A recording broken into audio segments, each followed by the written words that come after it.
you ever wondered how computers work? More specifically, have you ever wondered what all of the different parts that sit inside of your computer actually do? What purpose do they serve? We all live in an age where we are hyper-reliant on technology for a million different things. We rely on computers for communication, for entertainment, for education. Even the phone that sits in your pocket is a fully functional computer. It's built using the same basic architecture and concepts that sit inside of your laptop or your desktop. They all function in essentially the same ways, and they all have essentially the same components performing the same basic tasks. Well, today we're going to take a close look at what those functions actually are. We'll break down a standard desktop computer, take a look at each of the parts that sit inside of it, and I'll try to break down for you what each of those components do and why they're important to the overall function of the computer. When we're looking at all of this, try not to get too hung up on some of the different variations on the parts themselves. We're really only looking at the concepts, the idea for each of the different pieces. We're not going to be looking at high performance. I'm not going to go into how you can improve different components, which ones you should swap out for better pieces or anything like that. We're only going to talk about what the core functions of each of these different functional pieces might be. So yeah, stick around and we'll jump right into it. All right, so the first thing we want to do is identify the core components that allow a computer to function. After that, we're going to jump into identifying the primary functions of each one of those core components. So starting in the center and then moving around clockwise, we have the motherboard, we have the graphics processing unit or the GPU, a traditional hard drive or HDD for hard disk drive, thermal compound, central processing unit or CPU, the CPU cooling fan, the power supply unit or PSU, RAM or random access memory, and here we have a solid state drive or SSD.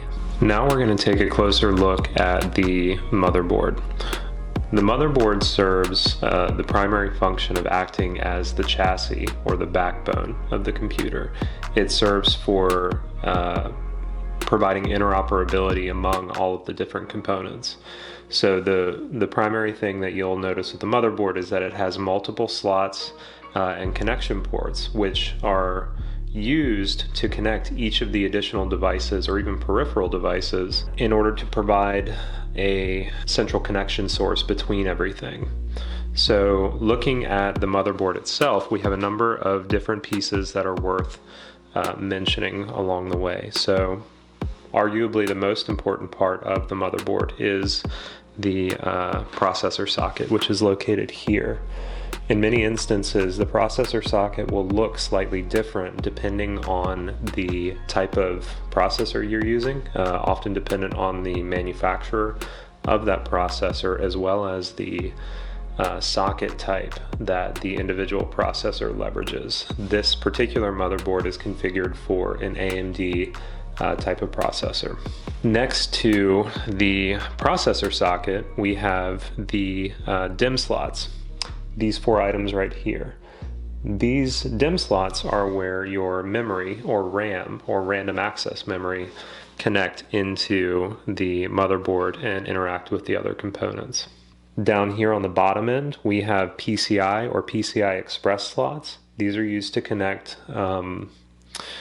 external devices like sound cards, network cards, graphics cards, and multiple other types of devices that can provide amplification of certain types of functions. Directly above these PCI slots, we have the CMOS battery, CMOS. This provides a temporary short-term power source for the motherboard during the boot process.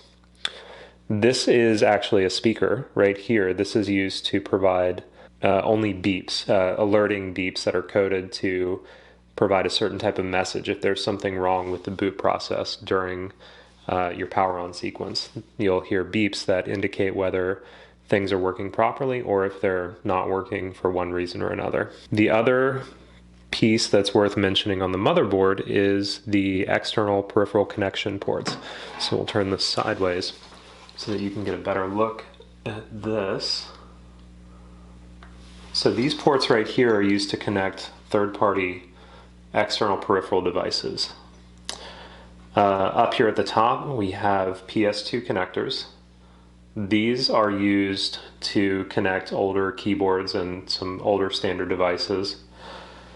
We have the LAN port. This is where an Ethernet cable or an RJ45 cable can connect in to provide internet or network access. Multiple USB ports. These are audio configuration ports. And then this is an eSATA connection port. eSATA is another type of data transfer cable that can be used in lieu of USB if the external device supports it. Very often you'll see eSATA connections associated with hard drives. Now here we're looking at the central processing unit assembly.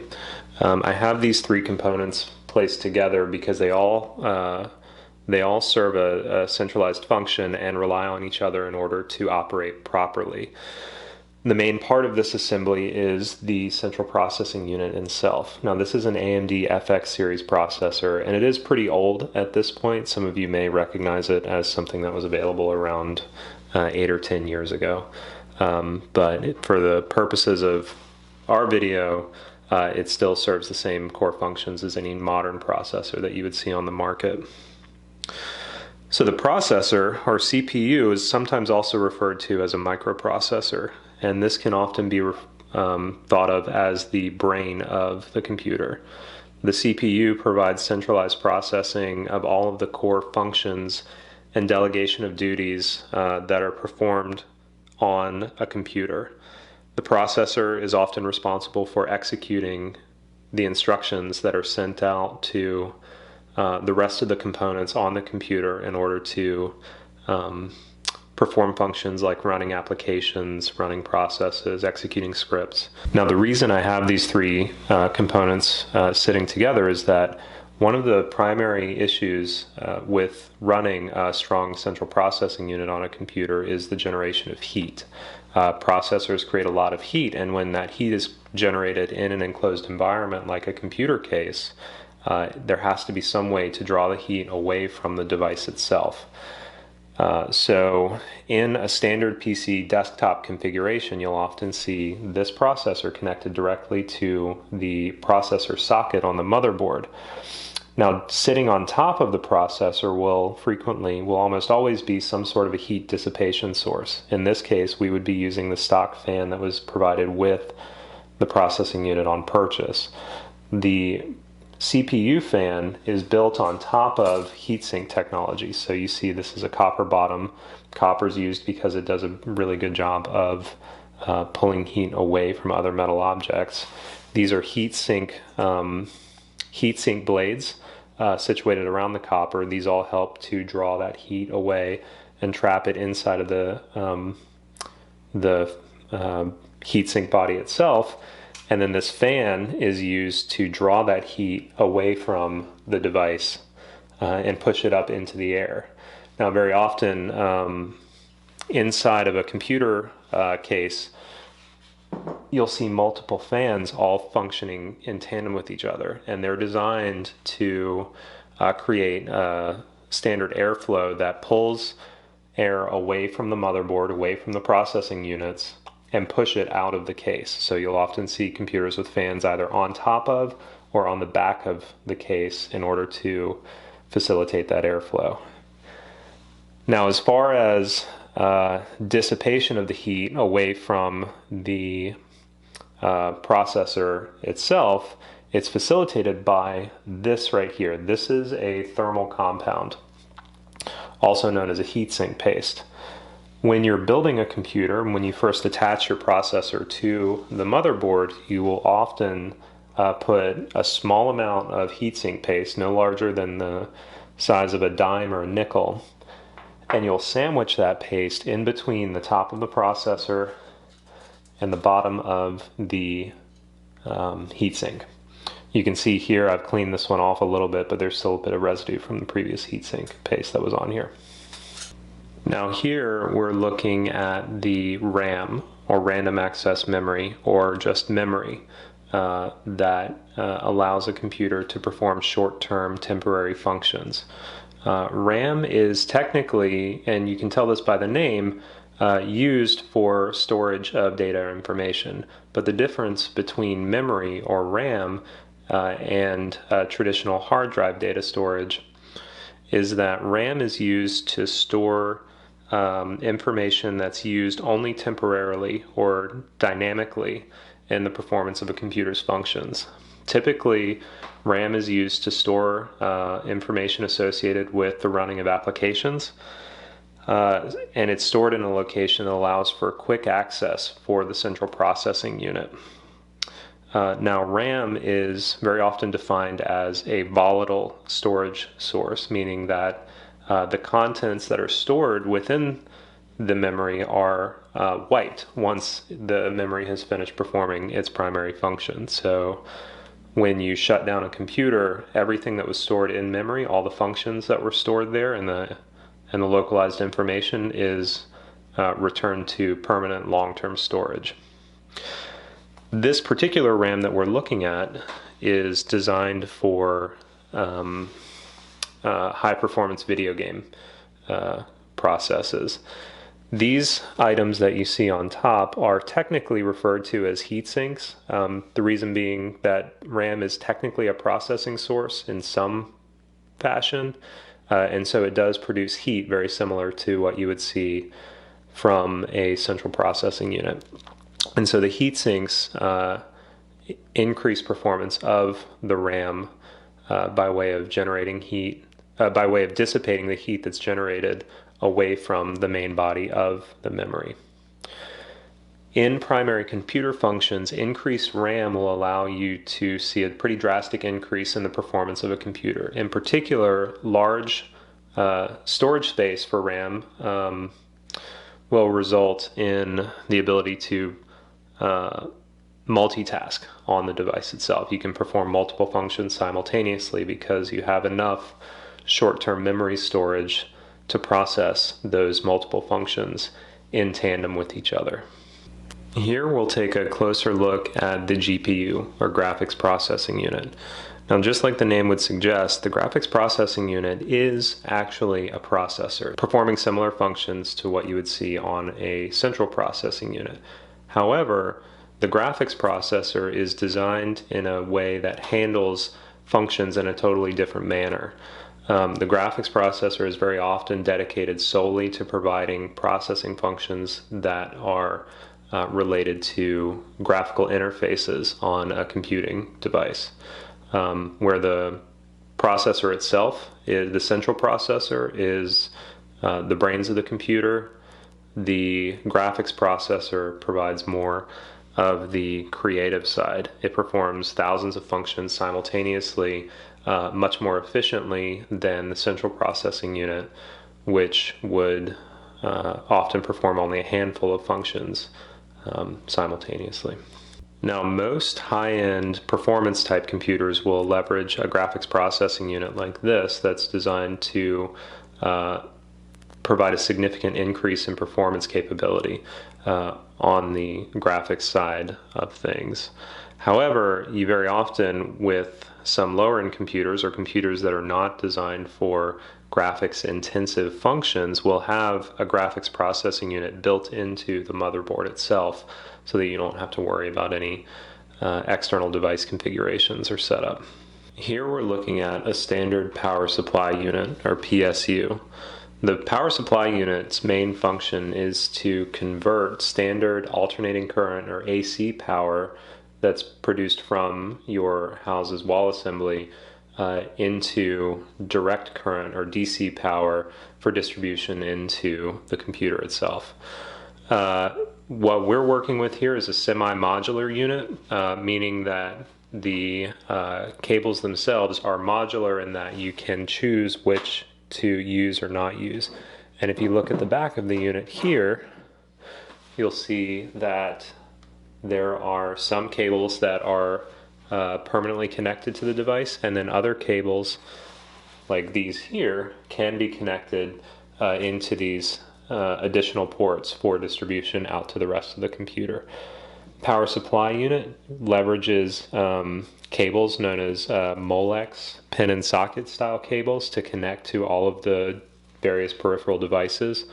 One of the primary functions will be to distribute power directly to the motherboard, as well as the graphics processing unit and the hard drives connected to a computer.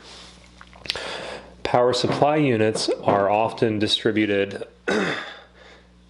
with a designation based on power output, which is determined in wattage. The amount of power output that you need for your computer, or the wattage that you need for your computer, is going to be heavily dependent on the purposes served by your computer. What we're looking at here is a 650 watt power supply unit. That's pretty solid for most computing performances, but if we were to put this into something like a higher end gaming computer with multiple GPUs, water cooling for the CPU, and whatever else, we would probably need something closer to the 850 or 1000 watt power range. Now, last but not least, we're looking at our permanent or long-term storage devices. Here we have two different but ultimately similar types of storage devices. The first, here on the bottom, is a hard disk drive. This is a traditional mechanical storage device that operates using moving components internally, and above it we have a solid state drive. The differences primarily between the hard disk drive, or HDD, and the solid state drive, the SSD, is that the SSD does not leverage mechanical components to function. It's all done digitally. It's all done using microprocessing capabilities without moving mechanical pieces. Now, these two devices both serve the exact same functions and are interchangeable in a standard computing configuration. They both serve for long-term storage of information that will be accessed in a non-volatile way. So if you remember, when we talked about RAM or memory earlier, we talked about RAM being volatile in nature, meaning that the information stored on the RAM is only stored temporarily and is lost from the device once power is lost. With a hard drive or a solid-state drive, the information that's stored is permanent so far as it's not lost when the machine is shut down, and it's meant to be referenceable for a very long period of time. Information can manually be removed from a hard drive or a solid state drive, but it's not going to be automatically or volatilely lost on a regular basis. Examples of the type of information that you would see stored on a hard drive include everything from the operating system itself, meaning Windows if you're on a PC, Mac OS if you're on an Apple computer, iOS if you're on an iPhone, or Android if you're on an Android platform phone. Even Linux is an operating system. Those are all stored on the long-term storage hard drive or SSDs themselves. Now, the two main differences that you'll see between hard drives and solid state drives, aside from the mechanical function of the two, come in terms of both performance and cost. So traditional hard drives have been around for a long time. They've been around for a whole lot longer than solid state drives. But the performance quality that you would get from a traditional hard drive, because it relies on mechanical components that move and degrade over time, is going to be significantly less than what you would get on a solid state drive. Solid state drives also happen to be much faster because they're not reliant on the unloading or offloading of mechanical operations. They can often just process memory or storage retrieval almost instantaneously. So those of you working with a computer using a hard drive for its primary storage medium versus an SSD will notice that boot times on a traditional hard drive are much slower than what you would see on a solid state drive. Now, along with that increase in performance that you get with a solid state drive, you do see an increase in cost as well. That is becoming less of a case nowadays. Solid state drives are becoming much more common in the marketplace, and by the very nature of that, the cost of them is reduced significantly over the last number of years, but they are still more expensive, particularly when you look at matching storage capacity. So this solid state drive is only 128 gigs or gigabytes in total storage space. This hard drive is a full terabyte or 1,000 gigabytes in overall storage space. And despite this having much more room for storage, it costs significantly less than the 128 gig SSD because of the performance differences. Now we're going to take a closer look at some of the peripheral devices that help not only with the functioning of a computer, but also help with the human interface side of computing. These are the devices that you'll often interact with directly in order to manipulate the functions that occur on the computer itself. So starting off, we are looking at the standard mouse and keyboard setup. Now what we have here are a couple of different styles of mice and keyboards.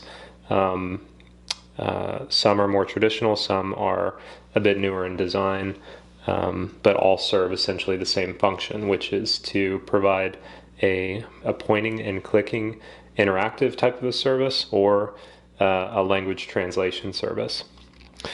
The language translation service being performed by the keyboard itself, pointing and clicking and interaction with direct objects done by the mouse.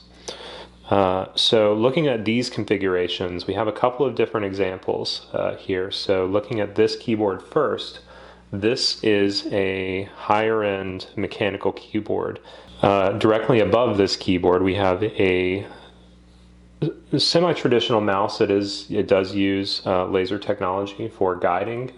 Back in the early 90s you saw, and really into the early 2000s as well, you saw the use of a ball kind of a technology that would sit inside the base of the mouse and help with mechanically guiding the direction of the mouse.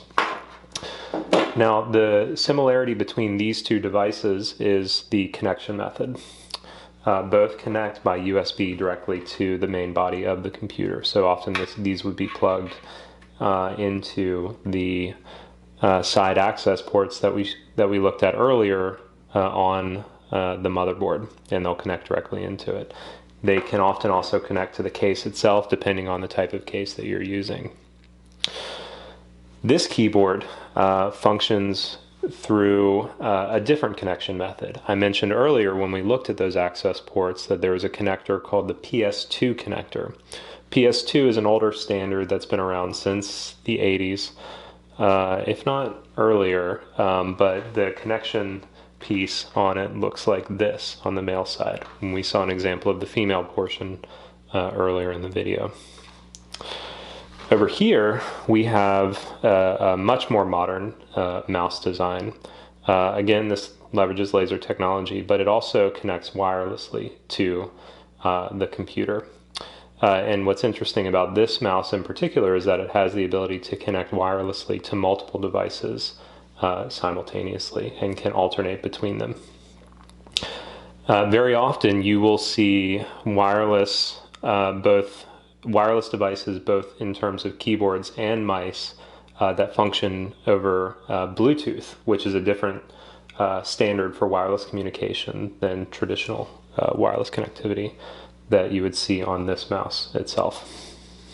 Now we're looking at the types of devices that are used to allow for network-based connectivity of a computer. These are the technologies that will let you connect one computer to a network or to a network of other computers and communicate directly with them, depending on the type of network you're accessing. These two devices are a Cat6 patching cable, often referred to as simply as an Ethernet or RJ45 cable, and this is a USB-based wireless network adapter. The reason this is called an Ethernet or an RJ45 connector cable has to do with the connector type that's used on it. So this connector type, this is actually the RJ45 piece of the cord. And if you look inside, you can see if I can focus this. You can see that there are a series of colored wires. Now those wires all correspond in a very specific pattern to the RJ45 connector in order to transmit data in a very specific way. The cable itself is actually just a protective housing for those internal wires that are configured the way that they are. This cable in particular has a sort of a metal jacket that's used to protect the small copper wiring that actually does the data transfer itself. This device, or sorry, this cable will connect directly to the network access port on the side of the motherboard or on the back of the computer case. This device is our wireless network adapter, and it's USB based, meaning that it'll just connect directly into a USB port on the side of your laptop, on the back of your computer, or however else. These operate off of a computing standard known as 802.11. This particular device is an 802.11n a network adapter, meaning that it's rated for a specific throughput or speed based off of that networking capability. So now we're looking at a standard external peripheral display assembly or a computer monitor, to keep it simple. We have a couple of different examples of connection types here. So this is just a standard monitor with a couple of connection ports on the back of it. But here we have a few different examples of cables that can be used all to perform the same basic function, which is to connect the computer to the monitor or the display. On the right side, these are all standard traditional cable types, and over here on the left we have two examples of display cable adapters. So starting on the right side, we'll look at the oldest first. The oldest standard, one that you still see commonly all over the world, is the VGA adapter, which has the blue head here. The VGA adapter came about in, I think, the mid to late 80s, and for whatever reason it works reliably, it's good, it's solid, and so you still see it a lot in workplace environments today. Directly below the VGA we have a DVI adapter. This one in particular I believe is a DVI-D. Comes also in a DVI-I configuration. This provides slightly improved performance over the VGA. You can get higher resolutions through a DVI style adapter. On the right, with the blue braided housing, is a standard HDMI connector. We'll take a closer look at this. Now, if you look at this adapter head, it should look fairly familiar to most of you. This is used on not only computers, but also most television sets leverage HDMI port capabilities as well. Directly above the HDMI port, we have a display port. This is very similar to HDMI in that it performs or provides high performance display functionality, particularly with high definition capabilities. One of the easily identifiable characteristics with a standard display port is it's primarily rectangular with this slight notch on one of the four corners. Now, moving over to the cable adapter types, we have two examples here. So this example, for instance, is a converter that provides the ability to adapt between traditional DVI and more modern high-performance DisplayPort. Now, you aren't necessarily going to get an increase in performance by using a display adapter, but it does allow you to connect using a more modern connection standard while leveraging an older cable design type. And here we have an adapter that converts traditional DisplayPort, again with that notched corner, over to mini DisplayPort. And the only reason that we have adapters of this type really isn't necessarily to adjust the type of standard that we're using so much as it is to just make sure that if we have a monitor that only accepts DisplayPort on the back of it, we can still use our older DVI cable that would be supported by the computer itself. Computer supports DVI, monitor supports DisplayPort. We need to be able to connect the two of them together, so we use an adapter to facilitate that function. That's gonna wrap it up for today. I know this was kind of a long video, so thanks if you stuck around for the whole thing. I hope you found the information to be valuable. I hope it helped you understand just a little bit more about how computers work, or at least how the parts of a computer work and how they interoperate with each other. If you did find the information valuable, if you thought that this was a good video, please make sure to like, subscribe, favorite, comment, whatever. Reach out to us on social media. Let us know what you think. We're always looking for content suggestions. We love hearing from you guys. It gives us a lot to work with when you do. So yeah, we love that engagement. Let us know what you think. Other than that, we are pretty much done. Like I said, I hope this was a good video. I hope you were able to learn something. And yeah, that's it. We'll see you guys in the next one. Cheers.